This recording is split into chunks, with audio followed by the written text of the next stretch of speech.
Zimbabwe has a population of nearly 11.65 million people, and 70% of them live in rural areas. 82% of the population is Shona, while only 14% are Ndebele, and the remaining 4% is comprised of small ethnic tribes like the Tonga, Shangaan, and Venda. Zimbabwe gained its independence from the UK in 1980. Since then, they have traversed difficult times within their government and economy. Hyperinflation, civil unrest, and poverty have ravaged the country, and it was only in 2009, with the introduction of a power-sharing government, that things started looking up.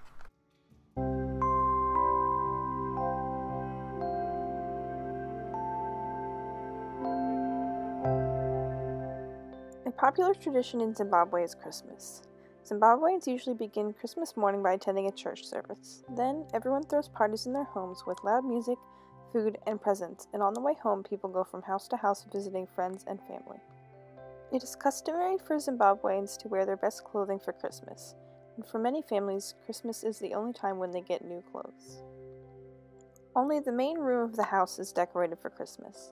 Many Zimbabweans have Christmas trees, but they usually decorate it with plants like ivy. Chicken and rice is the traditional food eaten on Christmas Day. Chicken is expensive in Zimbabwe and is a special treat at Christmas parties.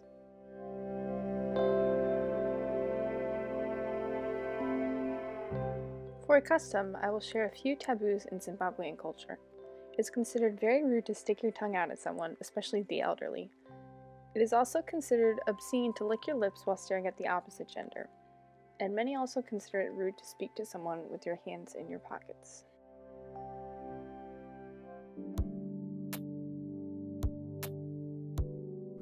Much of Zimbabwe's music is still influenced by traditional sounds and rhythms and created by using local instruments.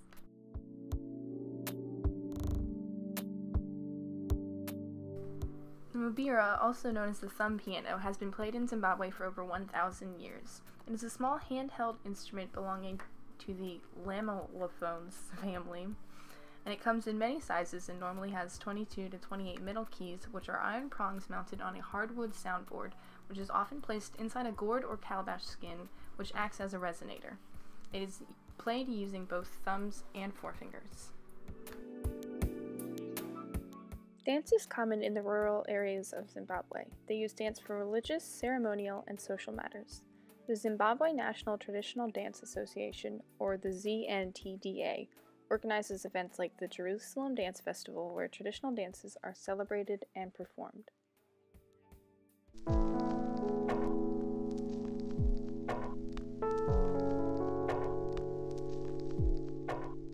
25% of the population are Christians, and more specifically, they are either Catholic, Anglican, Presbyterians, or Baptists. 24% have an indigenous religion, and they believe in the spirits of ancestors, which go about 2 or 3 generations back, and they have an influence on the family. The ancestors are honored ceremonially and associated with both good and bad fortune.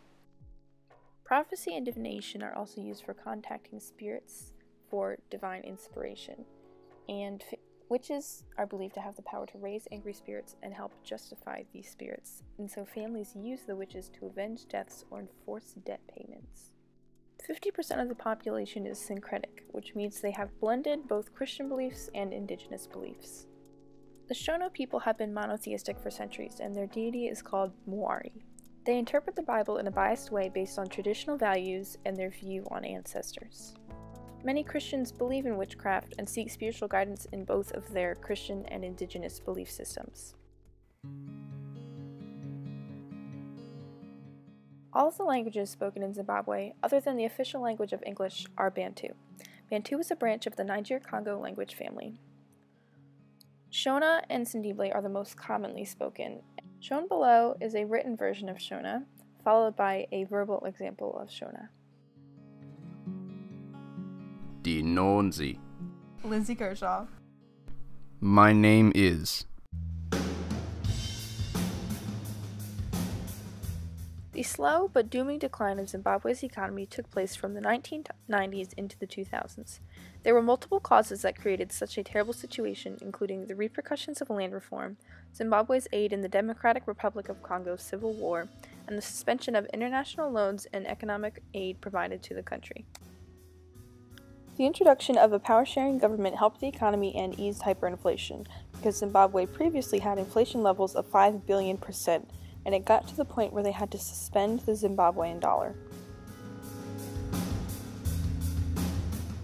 They now have a multiple currency framework that accepts the US dollar, the Australian dollar, the Japanese yen, the euro, the Chinese yuan, the South African rand, and the British sterling pound. The US dollar is the most commonly used, but small change is not readily available.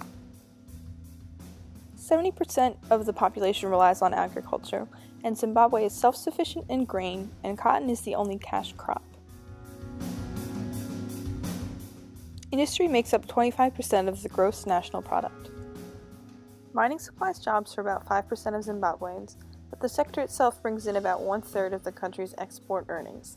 Gold, platinum, copper, nickel, coal, and diamonds are all mined.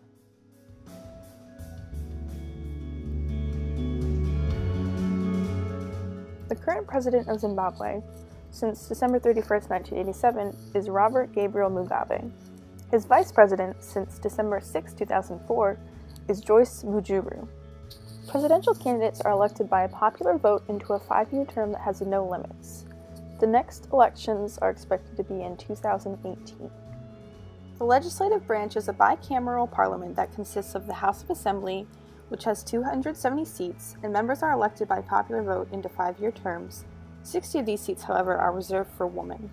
The second part of the parliament is the Senate, which has 80 seats. 60 members are elected in by popular vote into a 5-year term also. However, 18 of the seats are held by traditional chiefs who are elected by the Council of Chiefs, and 2 of the seats are reserved for people with disabilities. The judicial branch is the Supreme Court, which consists of the Chief of Justice and 4 judges. Each of these judges are appointed by the President upon recommendation from the Judicial Service Commission.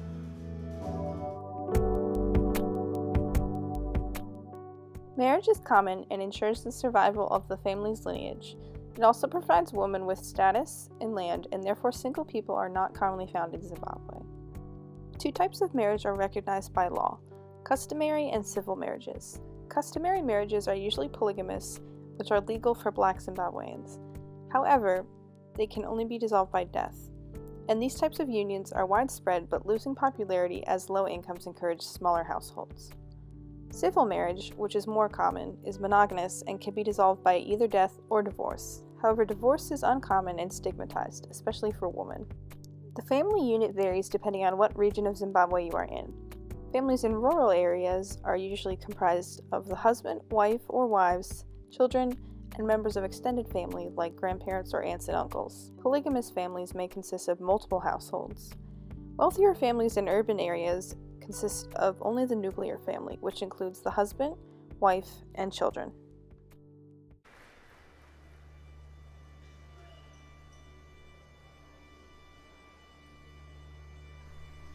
Health and disease are current issues in Zimbabwe.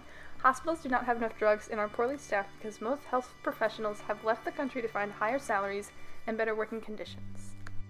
In the years 2000 to 2010, it was reported that Zimbabwe had less than 2 doctors for every 10,000 people.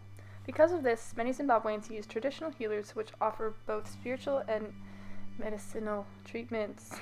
Malaria and AIDS are common illnesses, and the average life expectancy is about 46 years, which is the 6th lowest in the world. As was previously mentioned, Zimbabwe has a huge issue with inflation. On top of that, the AIDS outbreak depleted the farming workforce, and 1 in 3 Zimbabwean children suffer from malnutrition. And in 2004, 68% of the population lived below the poverty line. A hot-button issue that women are currently protesting is the age of consent.